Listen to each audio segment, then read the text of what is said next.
What is up, my Squirtleites? It is I, your king, welcoming you back to more Let's Play Ōkami. In the last episode, we entered the secret village, hidden village, little place of Pongton. And this episode, we're going to be chatting with the locals, and we're going to be figuring out what the heck's going on. Oh, I did not mean to do that, Kunu. I'm sorry. There, let me talk to make it up to you. Hey, you're a wolf. How'd you manage to get into the village? Must be fun playing about outside. I wish I could, but I have to practice painting this whole time. One of us here are given lessons by the village elder Ishaku. He can be really strict sometimes. I've got a long way to go before I become a great artist. If only I could paint like Isun, then I'd be able to... Aww. I don't understand that little bit of exposition at all. But mostly because we've never seen Isun paint. Huh. Well, at least some of the locals around here know Isun. Let's go see what's going on over here, though. So they're talking about a village elder Ishaku. Uh-oh. Why are there guards here? And they're... Wait, what do they have? What do they have as weapons? I'm sorry, what are those? Okay, I see that they're blades, but those look like they're on paintbrush sticks. How silly. No idea what's going inside this wolf's head, but this strange makeup in the divine instrument looks so... I have a feeling I've seen this somewhere before, too. Can I go in now? I'll hold it right there. I remember where I recognize you from. You look like the wolf in the scroll at old Ishaku's house. Does that mean you're a friend? Okay, how do the people...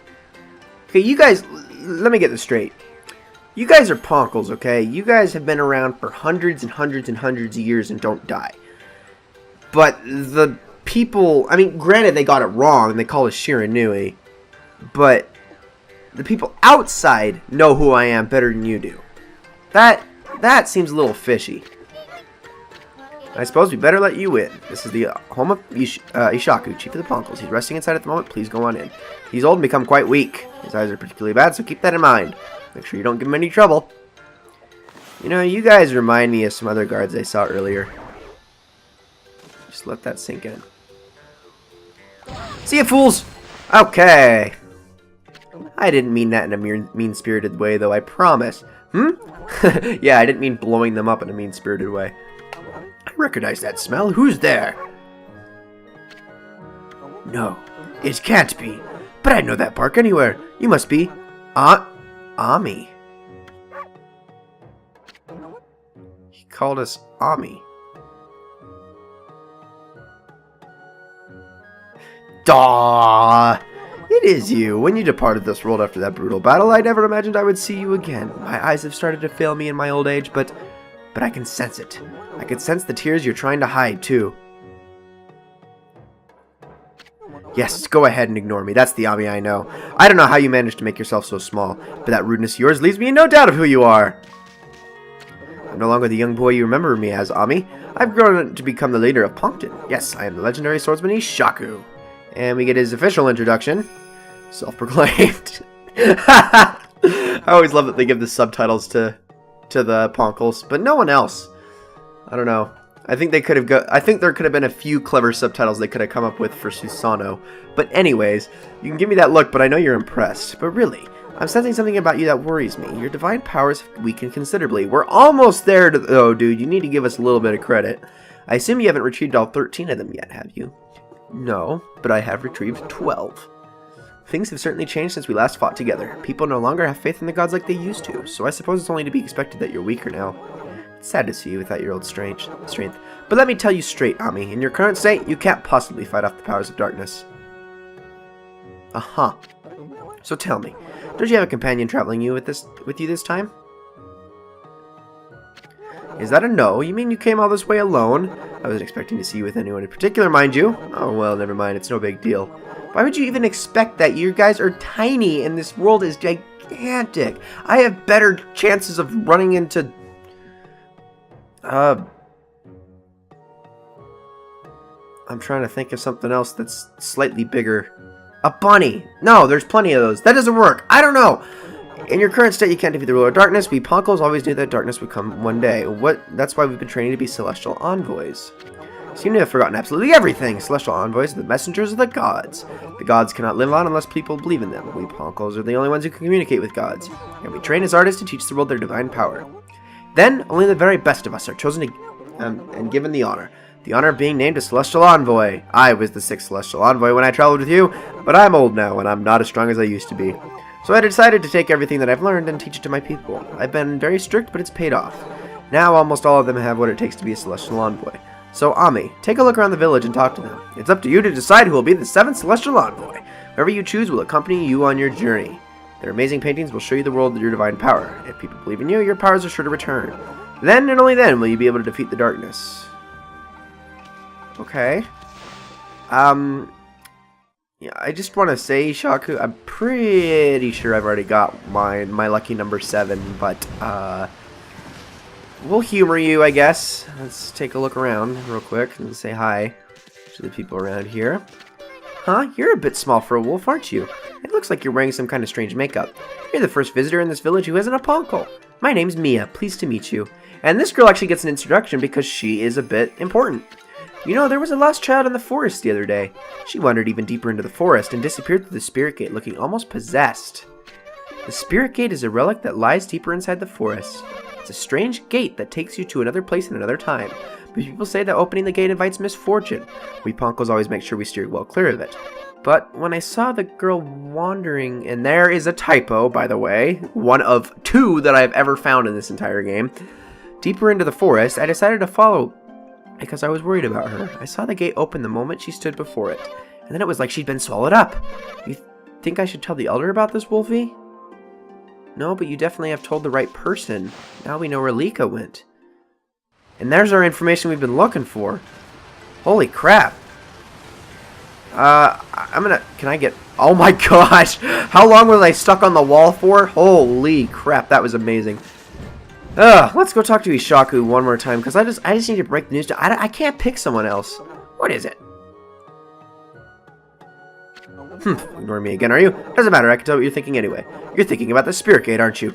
Only a fool would be interested in something like that. That loathsome gate invites misfortune, I tell you. If you open it, you'll be engulfed in a vile, sinister air. There's no reason in the world you'd ever have to open it. And anyway, it can't be opened without my trusty sword, Denjin Maru. Never mind that, how's your search for a Celestial Envoy going? Must be hard to choose with all the talent here. Yes, all the talent.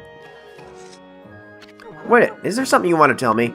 Just for the record, I don't have a grandson anymore. That no-good rascal gave up on his training and ran away with one of my treasured paintings. He's no longer a grandson of mine. I've washed my hands of him. Okay. Whatever you say, Shaku. Whatever you say. Well, either way, I think it's about time we go out and talk to lucky number 7, as I will now call him, and break the news to him. We know where Lika is. Apparently it's a terrible place. And we're going to completely ignore the fact that I totally missed an opportunity to find some silly voice for Ishaku. And just went basic. Because I am basic, yo. No, I'm kidding. You done yet? What? It looks like you want to say something. The Spirit Gate? Are you telling me Lika went through it? Heh, easy to read as a book. Well, I ain't going in there either. It's nothing but trouble. If you have to go, ask that old man Ishaku to be your guide. And speaking of Mia being an important character, look who followed us out. Isun, it's me, Mia. Oh, Mia. So you've finally come home, and I bet you've become a real Celestial Envoy, just like Grandpa Ishaku and everyone knew you would be.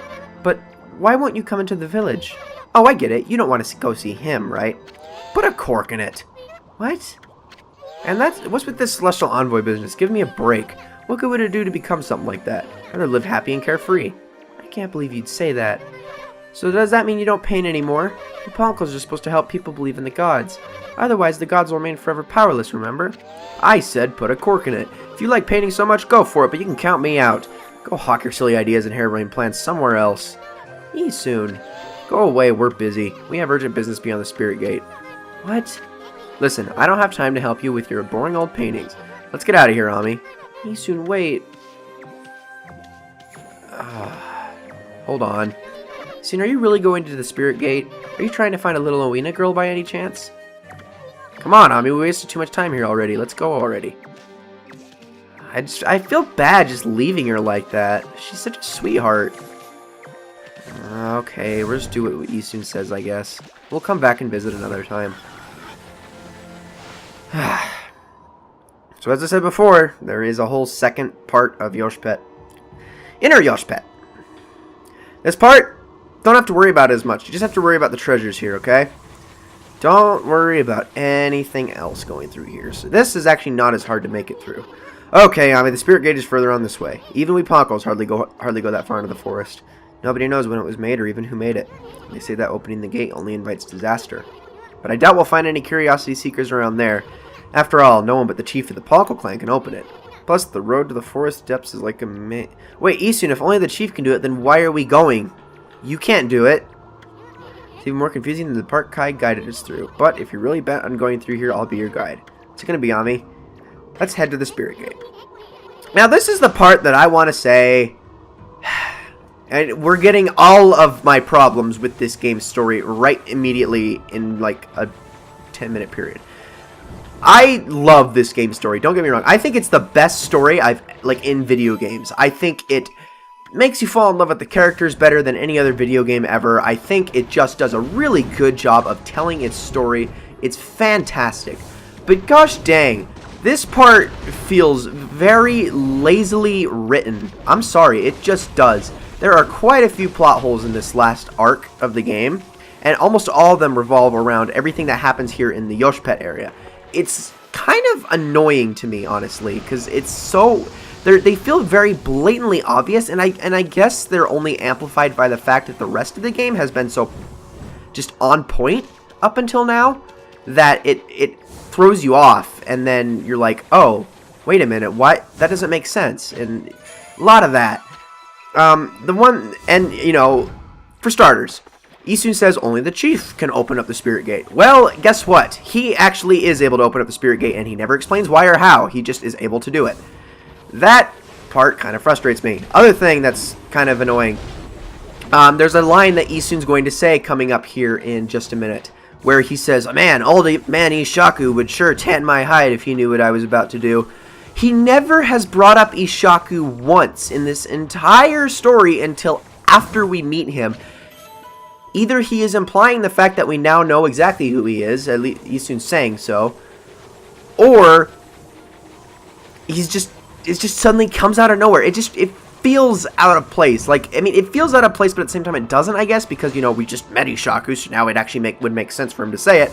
But it's like, he's never been brought up once until 10 minutes ago. And it's really just those two things that I have a problem with. But they both come right at the same point in the story, and it's just like, it feels like they almost just dropped the ball here with the storytelling. It's like, oh my, okay guys, you could have done a little better about that, but whatever. Complaints aside, okay, apparently I made it through still, but then got hit. That makes sense. The complaints aside, again, you do not have to get the trees here, which, as you can see, I am not doing because I don't want to bother with it. I don't need this praise, really. I do not need this praise. We are so close to the end, and I am going to have a huge overabundance of praise if I even bother with these guys, considering I've gotten praise in every possible fashion up until this point, feeding every single animal in the game. And, I mean, among other things, it's like, I don't need praise anymore, okay? I am mostly going to get praise through, I'm going to get praise through much better means coming up here, so I'm just going to avoid it. Just power through this part as fast as possible, because I don't even want to play with the timer. I just want to get through this inner Yoshpet part, because when we get to the end, I can end this video. That aside, something that I have been holding off for a while, and something you guys have probably been wondering for a while. And this is actually never explicitly explained in Ōkami, at least. It is later in Ōkami Den, sort of. It's kind of implied, I guess, is because in Ōkami Den, this traveler, the travel guides that you find are explicitly said to have been written by Isun. Well, in Ōkami, it is the same instance, except for obviously not written by Isun, because he hasn't done this stuff yet. So who would be the one who's written it then? The last Celestial Envoy. And it is sort of said, because one of the travel guides does say, I, the 5th Celestial Envoy, says this. And then we just learned from Ishaku that he is the 5th Celestial Envoy. Well, yes, that was a terrible... Okay, I'm so glad I survived that. But yeah, Ishaku has been the one who has written all of the Traveler's Guides we've found up to this point. So, there you go. He has been through all of this before. He knows how this all goes. Yada, yada, yada, etc., etc. Make sure you take the right path so you can get that stray bean. Okay, now, let's get past these trees. And just get this timer and keep going. I am a firm believer that Okami has, as far as action-adventure games go anyway, the strongest story of any text it's the strongest story of any game I've ever played purely told through text. I would probably the only game I could argue for that I could think is definitively has a better story and does storytelling better is The Last of Us. Just because it's voice acted well, it plays out like an amazingly well-written movie, okay? And it has an advantage to it.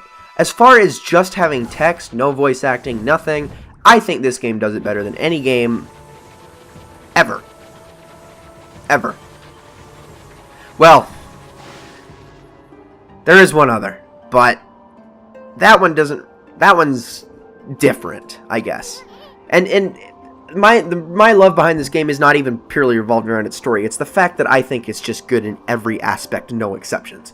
But either way, ladies and gentlemen, after this line of text, this is going to be it for this episode of Let's Play Okami. So, this has been the Squirtle King. I hope you all enjoyed this episode very, very much, and I will see you all in the next one.